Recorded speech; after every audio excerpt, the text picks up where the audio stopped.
Hello everyone, আসসালামু আলাইকুম। আশা করছি সবাই অনেক বেশি ভালো আছেন। আমিও বেশ ভালো আছি।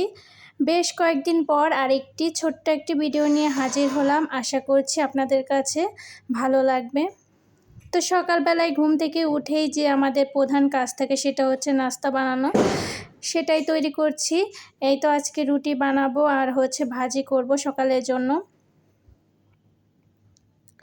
সকালের খাবারটাই আসলে টেনশনের বিষয় যে আসলে রান্নাটা কি করব ভেবে আর কি রান্নাটা করছিলাম। তারপরে সকালবেলার খাবার খেয়েই হচ্ছে আবার দুপুরের জন্য রান্না করতে হয়।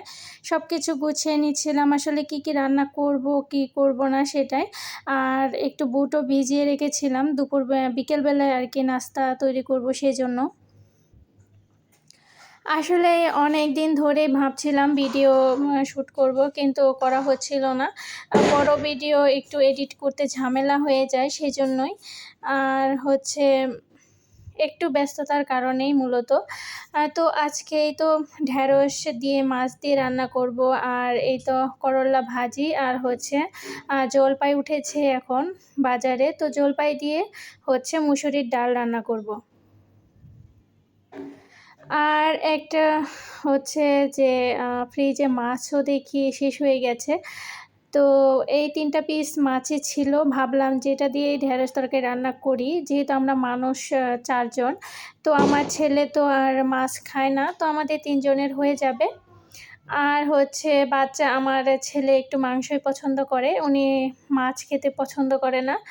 তো বেশিরভাগ ক্ষেত্রে ওর জন্যই অল্প করে একটু মাংস রান্না করা হয়। কিন্তু আজকে আর কি একটু অলসতার কারণে রান্নাটা করিনি।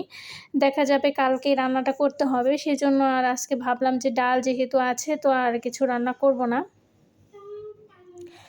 আবার একটু বাহিরেও যেতে হবে, সেইজন্য একটু তাড়াহুড়া করে রান্না করছিলাম।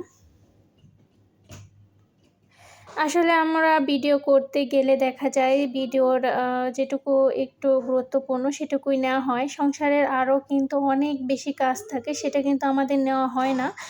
সম্পূর্ণ ভিডিও যদি করতে যাই দেখা যাবে যে অনেক বড় হয়ে যাবে। সেইজন্য যতটুকু পারি ছোট করে ভিডিওটা করি। আর কি আপনাদের সাথে একটু টুকিটাকি রান্নাবান্নায় শেয়ার করি। দেখেন আমি বাহিরে থেকে আসতে একদম রাত হয়ে গেছে। রাত বলতে মাগরিবের আজানের পরে বাসায় চলে এসেছিলাম।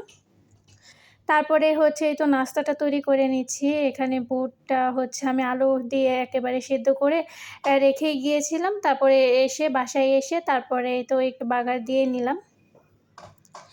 আমার ভিডিওটি যদি আপনাদের ভালো লাগে অবশ্যই সুন্দর একটি কমেন্ট রেখে যাবেন। আপনাদের কমেন্ট আর লাইক আমাকে আরও বেশি উৎসাহ দেয়।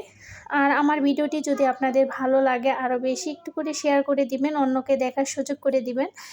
এতে করে